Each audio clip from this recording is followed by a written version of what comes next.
శ్రీమాత్రే నమ. ఈ వీడియోలో మనం మకర రాశి వారికి డిసెంబర్ 22 నుంచి 28 మధ్యలో జరగబోయే వార ఫలాలు తెలుసుకుందాం. మరి మకర రాశి వారు గ్రహాల యొక్క స్థితి అనుకూలంగా ఉన్నప్పటికి కూడా చాలా సహనంతో ఓర్పుతో వ్యవహరించవలసి ఉంటుంది. అంటే ఇప్పుడు దీర్ఘకాలంగా మిమ్మల్ని వేధిస్తున్నటువంటి సమస్యలు తొందరగా మారాలంటే ఎప్పుడు కూడా మారిపోవు. అంటే మీరు మీ యొక్క ఆర్థిక పరిస్థితి రుణాల్లో పడడం జరుగుతూ ఉంటుంది. అది ఒకేసారి మీరు రుణంలో నుంచి బయటికి రావాలంటే అది సాధారణంగా అసాధ్యం అవుతుంటుంది. ఏదో మీ దగ్గర స్థిరాస్తి ఉంటే అమ్మడం కానీ అలాగా చేయాలి తప్ప మామూలుగా ఈ గ్రహాలు మీకు అనుకూలంగా లేనప్పుడు చెడ్డ స్థితిలో ఉన్నప్పుడు మీరు రుణాలు పాలై ఉండొచ్చు, అలాగే ఏదో ఒక సమస్యలో ఇరుక్కుపోయి ఉండొచ్చు. కానీ మరి గ్రహాలు మళ్ళీ అనుకూల స్థితికి వచ్చిన వెంటనే అది ఏదో ఆటోమేటిక్గా లైట్ వేస్తే లైట్ వెలిగినట్టుగా ఎప్పుడు కూడా మారవు. నెమ్మదిగా గ్రహాలు అనుకూలించినప్పుడు మీ ప్రయత్నం కూడా నెమ్మదిగా ప్రారంభిస్తే ఎలాగైతే మీ యొక్క ఆర్థిక స్థితి 100 నుంచి 0కి దిగజారిందో అలాగే 0 నుంచి నెమ్మదిగా 1, 2, 3 100కి రావాలి తప్ప ఒకేసారి 100కి రాదు. చాలామంది ఈ మకర రాశి వారు ఇలాగా మీరు బాగుందని చెప్తున్నారు, మాకేం బాగలేదని చెప్తున్నారు. అయితే మీరు దీర్ఘకాలికంగా జరిగిపోయినటువంటి సమస్యలను పక్కన పెడితే కొత్తగా ఇప్పుడు మీ చేస్తున్న ప్రయత్నానికి ఈ గ్రహస్థితి అనుకూలించే అవకాశం ఉంది. దానికి నెంబర్ 1గా ప్రస్తుతం రాశి అందే శుక్రగ్రహ సంచారం. ఎప్పుడైతే శుక్రుడు రాశిలో ప్రవేశించాడో ఇది ఎక్కువగా మీరు ఏ రంగంలో ఉన్నా, ముఖ్యంగా సెలబ్రిటీ సంబంధించిన రంగాల్లో ఈ సినిమా, టీవీ, మీడియా అంటే ఏదైతే కలర్ఫుల్గా పబ్లిక్ దృష్టి కనబడుతుంటుందో ఆ వృత్తిలో ఉన్న వాళ్ళకి అనూహ్యంగా మీ యొక్క ఇంప్రూవ్మెంట్ కలుగుతుంది. అలాగే మీ యొక్క జీవన విధానంలో, వేషధారణలో అన్నిట్లో కూడా చాలా మార్పు లభిస్తూ ఉంటుంది. చాలా కొత్తగా ప్రతి విషయాన్ని ప్రజెంట్ చేస్తూ ఉంటారు. కాబట్టి ఖచ్చితంగా మీ వ్యాపార సంస్థలు అలాగే మీ వ్యక్తిగతంగా ఆకర్షణ వల్ల ఎక్కువగా ధనం సంపాదించే ప్రయత్నంలో మీరు సఫలీకృతం అవుతారు. ఇది సినిమా, మీడియా, టీవీ రంగం కాక పబ్లిక్ రంగంలో ఉన్న వాళ్ళకి ఏ వ్యాపారంలో ఉన్నా వాళ్ళ వ్యాపారం ఖచ్చితంగా అభివృద్ధి పరంగా స్టార్ట్ అవుతుంది. ఇక మనకి లాభస్థానంలో కూడా బుధగ్రహ సంచారం. అంటే బుధుడే ధనానికి కారకుడు, వ్యాపారానికి కారకుడు. మరి లాభస్థానంలోకి రావడం వల్ల మరి వ్యాపార అభివృద్ధి జరుగుతుంది, కొత్త ఖాతాదారులు ఏర్పడతారు, మీ యొక్క అభివృద్ధికి తగు విధంగా సలహా ఇస్తారు. అలాగే వ్యాపారానికి కావాల్సిన ధనం కూడా సమకూరుతూ ఉంటుంది. అంటే ఇది రెండు శుభగ్రహాలు మీకు అనుకూలంగా ఉండడం అన్నది చాలా రేర్గా జరుగుతుంటుంది అన్నమాట. ఒకరు రాశిలో ఉండడం, ఒకరు లాభంలో ఉండడం. ఇక గురువు పంచమ స్థానంలో ఉండడం కూడా జాతకుడు యొక్క అటు లాభస్థానం మీద దృష్టి పెడుతున్నాడు, అటు రాశి మీద దృష్టి పెట్టడం వల్ల చిన్న పొరపాట్లు జరగకుండా జాగ్రత్తగా గురువు మిమ్మల్ని రక్షిస్తూ ఉంటాడు. అలాగే మీకు ఒక విధంగా ధైర్యాన్ని ఇచ్చే విధంగా భగవంతుని యొక్క అనుగ్రహం లభిస్తూ ఉంటుంది. మీరు భగవంతుని ఎంతగా ఆరాధిస్తే మీ యొక్క సమస్యలు కూడా అంత తొందరగా తొలగిపోయే అవకాశం ఉంది. ఈ 3 శుభగ్రహాలు మీకు అనుకూలంగా ఉంది కాబట్టి నెమ్మదిగా మీ యొక్క అభివృద్ధి ఇప్పుడిప్పుడే ప్రారంభమవుతుంది. కాబట్టి కొంతకాలం పాటు మీ అభివృద్ధి వచ్చిన తర్వాత అప్పుడు మీ యొక్క పాత సమస్యలు ఏవైనా రుణాలు ఏమైనా ఉంటే అవి ఏ విధంగా ఫైనలైజ్ చేయాలి, ఏంటి దాని పరిస్థితి అన్నది ఆలోచించాలి తప్ప బాగుంది అన్నంత మాత్రాన అద్భుతాలు ఏమీ జరగవు. కాబట్టి అలాగే బాగులేదన్నంత మాత్రాన అప్పటిదాకా అనుకున్న వాళ్ళు ఏమీ నష్టంలో కూడా వెళ్ళిపోరు. ఇదేమీ కరెంటు స్విచ్ చేస్తే వెలిగినట్టు ఆర్పినట్టు అయితే ఉండదు. చాలా సహనంతో ఓర్పుతో వహిస్తేనే గ్రహాలు మీకు పనిచేస్తూ ఉంటాయి. కాబట్టి ఓర్పు వహించండి.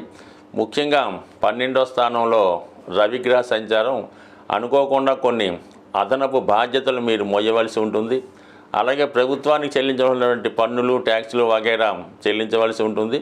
కొన్ని బాధ్యతలు మీ మీద పడడం వల్ల సజావుగా సాగే మీ యొక్క జీవన స్థితి, ఆర్థిక స్థితిలో మరికొంత భారం పడే అవకాశం ఉంది. కాబట్టి దీన్ని కూడా ఓర్పుతో సహనంతో వహిస్తే ముందు రవిగ్రహ సంచారం మీకు అనుకూలంగా మారుతుంది. కాబట్టి చక్కగా అతి తొందరలో మీ యొక్క సమస్యలు ఏవైతే మీ దీర్ఘకాలిక సమస్యలు ఉన్నాయో ఇవన్నీ కూడా మీకు పూర్తిగా మారడానికి అంటే సుమారుగా మనకి ఏ మార్చి 28 నుంచి ఏలినాటి శని వెళ్ళిపోతే అక్కడికి ఇంకో 3 నెలలు టైం తీసుకుంటే అప్పుడు మీరు కొంత సావకాశంగా ఈ సమస్యల నుంచి బయటపడే అవకాశం ఉంటుంది. జాతకరీత్యా ఎవరైతే జ్యోతిష్యాన్ని నమ్ముతూ ఉంటారో దాన్ని ఫాలో అవుతూ ఉంటారో వారు కంపల్సరిగా కొన్ని నియమాలు పాటించాలి. కొన్ని పూజలు పరిహారాలు తప్పనిసరిగా చేయించుకోవలసి ఉంటుంది.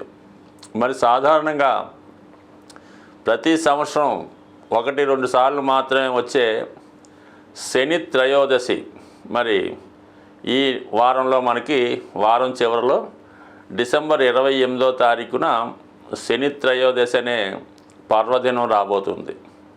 మరి ఆ రోజు అంటే కేవలం శని భగవానుండి ఏలినాటి శని అష్టమ శని ఉన్నవారే కాకుండా మిగతా వారు కూడా ఎలా ఉంటుందంటే చాలా వరకు ఎవరో ఒకరికి శని మహాదశ, శని అంతర్దశ, విదశ, లేదంటే ఇంకొక విధంగా మరి శని గోచారీత్యా అనుకూలంగా లేకపోవడం, ఇవన్నీ ఏదో రంగా జరుగుతుంటాయి. అలాగే శాశ్వతంగా ఎక్కువ రోజులు పడే ఇబ్బందులకు కూడా శని కారణం అవుతూ ఉంటాడు. అంటే ఒక వ్యాధి మీకు వచ్చి చాలా కాలంగా పట్టి పీడిస్తున్నా, లేదంటే ఒక రుణం ఒకరి దగ్గర మీరు అప్పు తీసుకుంటే అది ఎంత కష్టపడినా దాన్ని తీర్చలేకపోతుంటారు. అంటే దీర్ఘకాలికంగా ఉన్నటువంటి రుణాల నుంచి బయటపడాలన్నా, అలాగే ఒక వ్యసనం చాలా వరకు మనిషిని పట్టి పీడిస్తూ ఉంటుంది.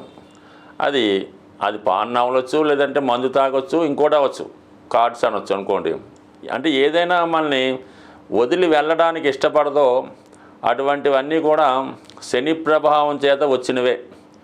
సో అందువలన ఏంటంటే చాలా వరకు మనుషుల్లో ఉన్నటువంటి ఒక బద్ధకం, అశ్రద్ధ, పోస్ట్పోన్ మెంటాలిటీ, పని చెప్తే ఇసుక్కోడి, ఇవన్నీ కూడా శని యొక్క ప్రభావం చేత ఉన్నవే. మరి ముఖ్యంగా విద్యార్థులు కూడా చదివింది మర్చిపోతున్నారు అన్న కూడా దానికి ఈ శని భగవానుడే కారణం అవుతుంటాడు. కాబట్టి అంటే మనం వాళ్ళు వీళ్ళు అనుకోకుండా ప్రతి ఒక్కరూ కూడా ఈ శని త్రయోదశి నాడు విధి విధానంగా శని భగవాన్ని పూజించుకోవడం వల్ల మీ యొక్క సమస్యల నుంచి బయటపడే అవకాశం ఉంది. అంటే శని భగవాన్ని పూజించామంటే మామూలుగా నవగ్రహాలు ఉన్న దేవాలయానికి వెళ్ళి అక్కడ అమ్ముతున్నటువంటి ఏదో ఆయిలో నువ్వులో కొని ఆ శని భగవాన్ మీద శుభ్రంగా పోసేసి రావడం జరుగుతూ ఉంటుంది. ఆ విధంగా చేయడం వలన శనిగ్రహం యొక్క ఆగ్రహానికి పాత్రులయ్యే అవకాశం ఉంది. అంటే ఏదన్నా ఒక అభిషేకం చేద్దాం అనుకున్నప్పుడు ముందుగా ఆ విగ్రహాన్ని శుభ్రంగా మంచినీటితో స్నానం చేయించి దాని తర్వాత తైలంతో అభిషేకం చేసి దాని తర్వాత మళ్ళా మీరు శుభ్రమైన వాటర్తో పరిశుభ్రంగా కడిగి మంచి వస్త్రాన్ని ఆ విగ్రహానికి ధరింపజేసి నైవేద్యం అది పెట్టి పూజించినప్పుడు మాత్రమే అది అభిషేకంగా మీకు వర్తిస్తుంది. తప్ప ఎవరో ఒకరు పూజ చేస్తుంటారు, ఇంకోటి వచ్చి దాని మీద నువ్వులు వేసేస్తుంటాడు, ఇంకోటి వచ్చి ఆయిల్ పోసేస్తుంటాడు. అంటే ఆ శని భగవానుడు ఆ సమయంలో ఏదో పనిలో బిజీగా ఉంటాడు. గమ్ముని అతని మీద ఇటువంటి పోయడం వల్ల అతనికి ఆగ్రహం కలిగే అవకాశం ఉంది. కాబట్టి నెమ్మదిగా ఎక్కువ మంది ఉన్నాం, ఒకరి తర్వాత ఒకరు కంపల్సరిగా ఈ విధానం చేయడం, మళ్ళా కొత్తగా మళ్ళీ వాటర్తో కడిగి మళ్ళీ ప్రారంభించుకోవాలి తప్ప ఒకేసారి అలా చేయడం వల్ల ఫలితం వచ్చే అవకాశం ఉండదు. కాబట్టి జాగ్రత్తగా కొద్దిగా ఆలస్యమైనా నెమ్మదిగా, అంటే ఎంత నెమ్మదిగా శని భగవాన్ని పూజిస్తే అంత సంతోషించడం జరుగుతుంది. మీరు ఎంత తొందరగా పూర్తి చేస్తే అంత ఆగ్రహానికి గురవడం జరుగుతుంది. చెయ్యకపోయినా పర్లేదు, కానీ ఇలాగ అవమానకరంగా చేయడం వల్ల ఇబ్బందులు వస్తాయి. సరే, ఎప్పుడైతే మనం శని భగవానుడి యొక్క అభిషేకం పూర్తయిందో కంపల్సరిగా మీరు అదే దేవాలయంలో ఉన్నటువంటి శివుణ్ణి, అంటే ప్రధాన దేవుణ్ణి కూడా అర్చించి అతనికి కూడా విధి విధానంగా అభిషేకాదులు నిర్వహించిన తర్వాత మీరు నెమ్మదిగా మీ యొక్క గృహానికి విచ్చేసి ఆ రోజంతా కూడా చాలా పవిత్రంగా ఉండవలసి ఉంటుంది. భూశయనం చేయడం, ఎటువంటి ఆయిల్తో చేసిన పదార్థాలు తినకుండా మామూలుగా సాత్వికమైన ఆహారం, అవసరమైతే పళ్ళు పొలాలు అటు తీసుకొని భూమి మీద పడుకొని ఆ రోజు ఎటువంటి రాత్రిపూట కూడా కిందే పడుకొని అన్ని సుఖాలకి దూరంగా ఉండి మళ్ళా ఆ మన్నాడు ఉదయం లెగిసి శుభ్రంగా స్నానం చేసి సూర్యభగవానుని ఆదివారం సాధారణంగా అవుతుంది కాబట్టి ఆ రోజు సూర్యభగవాన్ని కూడా చక్కగా సూర్య నమస్కారం చేసుకొని ఆదివారం కూడా మీరు 100% ఈ నియమంగా ఉంటూ ఎటువంటి మాంసం మద్యం ఇలాంటి దూరంగా ఉంటూ చేయడం వల్ల మీరు చేసి చూడండి. మీ జీవితంలో అద్భుతం అన్నది 100% అతి తొందరగా ఫలితాన్ని ఇచ్చేవాడు శని భగవానుడే. అయితే మీరు చేసుకునే దాన్ని బట్టి తన ఫలితం ఇవ్వడం జరుగుతుంటుంది. అందరూ ఆలస్యం అంటుంటారు. మరి ఆలస్యం ఎందుకు కారణం అవుతుందంటే మనం సరిగ్గా పాటించకపోవడం వల్ల. అంటే ఒక విద్యార్థి 10th క్లాస్ 10 సార్లు ఫెయిల్ అవ్వచ్చు, కట్టొచ్చు, పాస్ అవుతుంటాడు. అది ఆలస్యానికి కారణం అవుతుంటుంది. ఒకడు ఒకేసారి ఎట్ ఏ టైం పాస్ అయిపోతుంటాడు. రెండుటికి శని భగవానుడే కారణం అవుతుంటాడు. కాబట్టి అందువలన శని భగవాన్ని నిందించకుండా మీరు ఫేవర్గా మీరు అభిమానిస్తే శని కూడా మీకు తొందరగా అభిమానించి మంచి ఫలితం ఇవ్వడం జరుగుతుంది. మరి ఇంకా ఇటువంటి ఫలితం చేసుకుంటూ ఒక సప్తముఖి రుద్రాక్ష ధరించడం కానీ, అలాగే బ్లూ సఫేర్ అనే ఉంగరాన్ని వెండిలో చేయించి రైట్ హ్యాండ్ మధ్య వేలికి పెట్టుకోవడం వల్ల కానీ, ఇవన్నీ కూడా జాతకుడికి శని యొక్క ఆశీస్సులు లభించే అవకాశం ఉంది. స్వస్తి.